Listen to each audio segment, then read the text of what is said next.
You study so much, you give mock tests, but still your marks is not increasing. Do you know why? Because you are repeating the same mistakes again and again, and you don't even know it. So, hi everyone, it's Adam Fatima, and in this video I will tell you how to make an effective mistake notebook. So first of all, making a mistake book is something very important because it tells you why you lose marks, where you lose mark, where you lose marks, and how to stop this. Okay, so mock test is to make the mistake. लोग कहते हैं कि मैंने mock test दिया, बहुत कम marks आ रहे हैं, and they got depress. But mock test इसी के लिए होता है सो डैट आप वहां पे सारे के सारे मिस्टेक्स कर लो and on the day of exam आपसे कम से कम मिस्टेक हो. So mock test is for to make mistakes, and mistake book is that कि you convert this mistake into marks. Very important. So अगर आपने मिस्टेक बुक नहीं बनाया है, so no mistake book means you are repeating the same mistakes again and again, and in the like next exam you got the same rank. So making mistake book is something very important. So first of all, tell me in the comment box कि आपने अभी तक mistake book बनाया है, यही नहीं बनाया है, या आपको पता नहीं है कैसे बनाते हैं. सो स्टार्ट करते हैं. So making a mistake book आपको एक 4 स्टेप्स फॉलो करने होंगे. फर्स्ट स्टेप क्या है, that is very important, that कि आपने ऐसी बड़ी सी नोटबुक नहीं लेना है, बिग नोटबुक अवॉइड करना है, या फिर उसमें ऐसे फुल क्वेश्चंस नहीं लिखना है. बहुत सारे लोगों का ये भी डाउट आया था कि क्या पूरा का पूरा क्वेश्चंस लिखना है. सुनो, फुल क्वेश्चंस नहीं लिखते हैं एंड लॉन्ग एक्सप्लेनेशन भी नहीं लिखते हैं. So always avoid this mistake while making a mistake book. सो हमेशा जब भी आप मिस्टेक बुक बनाते हो, सो एक छोटी नोटबुक बनाना है, एक छोटी नोटबुक बनाना है. क्यों? क्योंकि आपने एक बड़ी नोटबुक बनाया तो आप ऐसे देख के ही डर जाओगे कि यार इतनी मोटी बुक फिर से पढ़नी पड़ेगी. तो छोटी सी बनाना है सो डेट आपके ब्रेन को भी लगे कि हाँ छोटा सा है, थोड़ा सा पढ़ना है ना. सो आपके ब्रेन को थोड़ा कम से कम बर्डन देना है. सो छोटी नोटबुक बनाना है, step number 1. Step number 2 is very important. This is something की मेन काइंड ऑफ क्रक्स है for making a mistake book. So step 2 में क्या है कि you have to divide the mistake book into 4 to 5 columns. Like you have not write the full explanation, full questions. You have to just divide the mistake book into 4 to 5 columns. मतलब क्या है, let suppose कोई question है, आपने mock test में कोई question था related to pneumothorax sign and symptoms से, ठीक है, एंड वो क्वेश्चन आपने गलत कर दिया. तो आपको क्या करना है, you have to make 4 to 5 columns, जिसमें फर्स्ट कॉलम क्या होगा, फर्स्ट कॉलम होगा आपका टॉपिक. उसमें आपने टॉपिक लिखना है कि कौन से टॉपिक से वो क्वेश्चन था, दैट इज न्यूमोथोरेक्स के साइन एंड सिम्टम्स से था.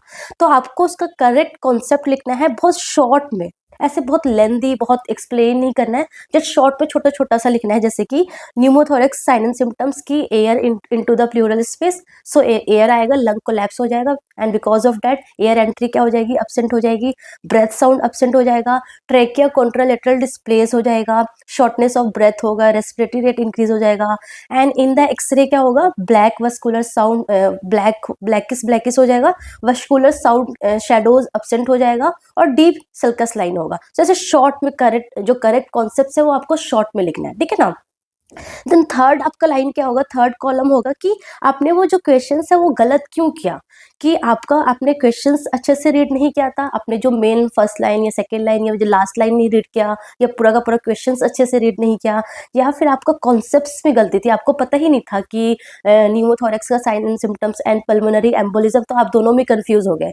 सो कॉन्सेप्ट्स की गलती थी, या फिर आपने कुछ सिली मिस्टेक्स कर दिया, लाइक अपने क्वेश्चंस को उसमें एक्सक्लूड हो गया, इंक्लूड हो गया, या फिर कुछ कैलकुलेशन एरर हो गया, या फिर कुछ इजी क्वेश्चंस था आपने उसको ओवरथिंक कर लिया, सो सिली मिस्टेक्स था, या फिर आपने गेसिंग गलत कर दिया. लेट्स सपोज 4 ऑप्शंस थे, उसमें से 2 ऑप्शंस तो आपने एलिमिनेट कर दिया, एंड 2 ऑप्शंस में आप लाइक कंफ्यूज हो गए एंड इमोशनली होके आपने टिक कर दिया. सो क्या एरर था वो आपको ऐसे शॉर्ट में लिखना है. लेट्स सपोज आपका कॉन्सेप्ट्स में गलती था, यू जस्ट राइट सी, है ना, सिली मिस्टेक था, राइट एस.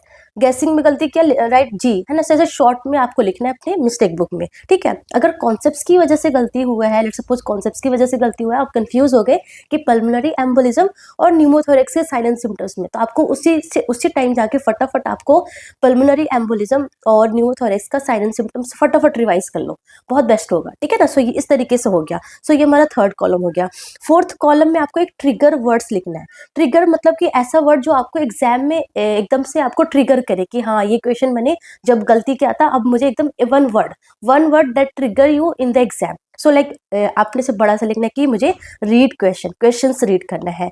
फर्स्ट लाइन अच्छे से रीड नहीं किया तो फर्स्ट लाइन अच्छे से रीड करना है, या फिर आपने एक्सक्लूड नहीं देखा था, इंक्लूड नहीं देखा था, या फिर कोई नॉर्मल वैल्यूज है, नॉर्मल रेंज है, जो भी है वो आपने बस वो वर्ड लिखना है, ठीक है ना। सो this is something very very important. इसमें आपने से बड़ा सा एक्सप्लेनेशन, कुछ क्वेश्चंस का पूरा क्वेश्चंस लिख रहे हो, उसको पूरा का पूरा आंसर लिख रहे हो, ये नहीं करना है, या फिर पूरा लॉन्ग एक्सप्लेनेशन नहीं लिखना है। You have to just write very short कि वो क्वेश्चंस गलत हुआ, क्यों गलत हुआ, है ना, एंड उसका जो करेक्ट कॉन्सेप्ट्स है, एंड उसका जो ट्रिगर पॉइंट्स है जो आपको एग्जाम में ट्रिगर करेगा। सो आपको ऐसे 4 कॉलम डिवाइड करना है, 4 से 5 कॉलम डिवाइड करना है, एंड वैसे लिखना है, ठीक है ना। सो ये हो गया हमारा, this is the way to make any questions in your notebook, कैसे बनाना है, ठीक है ना। And step 3 is very very important कि how often to revise that notebook. कि चलो नोटबुक बना लिया, कुछ लोग क्या करते हैं मिस्टेक बुक बना लेते हैं बट उसको कभी देखते ही नहीं है। जब उसको आप कभी देखोगे ही नहीं, सो फायदा क्या है, मतलब बनाने का एंड जस्ट रखने का कोई फायदा नहीं है। So it is very very important कि अगर आप उसको बना रहे हो तो उसको रिवाइज भी करो टाइम टू टाइम, राइट। सो कब कब रिवाइज करना है, फर्स्ट ऑफ ऑल कि जिस दिन आपने बनाया उसी दिन एक बार फिर से फटाफट रिवाइज कर लो। ज्यादा टाइम नहीं देना, जस्ट 5 to 10 मिनट मैक्स देना है, ठीक है ना। सो फटाफट उसी दिन देख लो, एंड एक आफ्टर थर्ड डे देखो, है ना। सो थर्ड डे पे फिर से एक बार देखो, एंड वीकली उसको देखो, and before every mock test, very important कि जब भी आप मॉक टेस्ट देने जा रहे हो उससे पहले फटाफट 5 to 10 मिनट्स अपना मिस्टेक बुक फटाफट एनालाइज कर लो, ठीक है।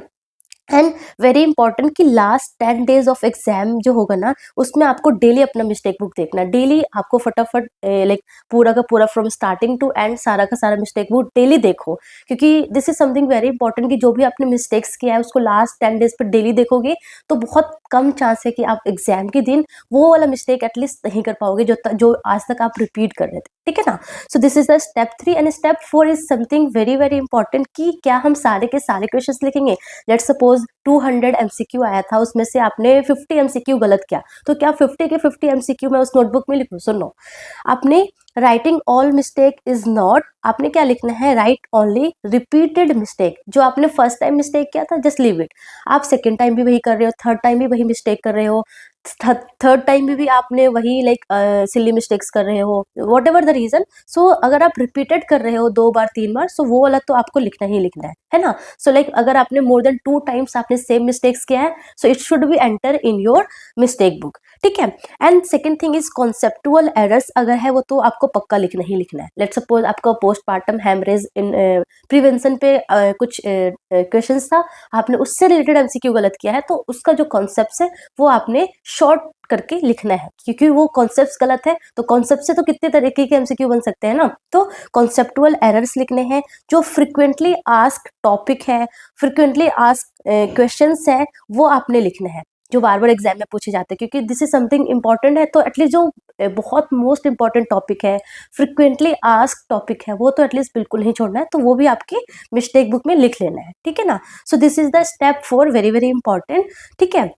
सो ये हमारा है मिस्टेक बुक बनाने का तरीका। बहुत सारे लोगों का ये डाउट था कि मिस्टेक बुक बेसिकली बनाते कैसे हैं। So this is the way to make, this is the way to revise, and कौन कौन से क्वेश्चन उसमें लिखने हैं, दिस इज द वे, ठीक है ना। Then coming to the test series की, अगर अभी तक आपने टेस्ट सीरीज ज्वाइन नहीं किया, अब बहुत कम टाइम बचा है, and this is the like time कि आपको टेस्ट सीरीज तो ज्वाइन करना ही करना चाहिए, because this is the time कि आपने जो भी चीज़ें पढ़ रखी है उसको बहुत रिवाइज करो, एंड बहुत सारे एमसीक्यू प्रैक्टिस करो, टेस्ट दो, उसको एनालाइज करो, और मिस्टेक को कम से कम करो, ठीक है ना। Because mock test is for making the mistake, है ना। जब तक आप मॉक टेस्ट नहीं दोगे तो आपको पता नहीं चलेगा कि आपका मिस्टेक्स कहाँ कहाँ पे हो रहा है। तो इसके लिए आपने कोई भी टेस्ट सीरीज ज्वाइन कर लेना है, नहीं किया है तो कर लो।